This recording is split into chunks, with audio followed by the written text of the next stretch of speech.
Welcome back to my channel Srinu Nayak official. Good evening all of you. ఈరోజు వార్తల్లో నిలిచిన అంశాలు మరియు జాతీయ, అంతర్జాతీయ మరియు క్రీడా సంబంధిత విషయాలను తెలుసుకుందాం. ఓకే, ఈరోజు బ్రహ్మోస్ పరీక్ష విజయవంతం. ఢిల్లీ న్యూస్. దీర్ఘశ్రేణి సూపర్సోనిక్ క్రూజ్ క్షిపణి బ్రహ్మోస్ను భారత్ సైన్యం సోమవారం విజయవంతంగా పరీక్షించింది.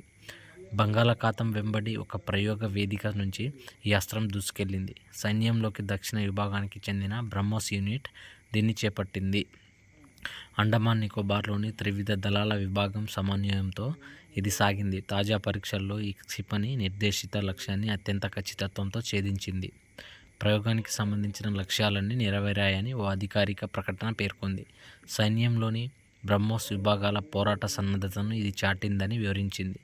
అత్యంత ఖచ్చితత్వంతో దీర్ఘశ్రేణి దాడులు సామర్థ్యాన్ని పెంచుకునేందుకు భారత సైన్యం సాగిస్తున్న కసరత్తులో తాజా పరీక్ష మైలురాయి అని వివరించింది.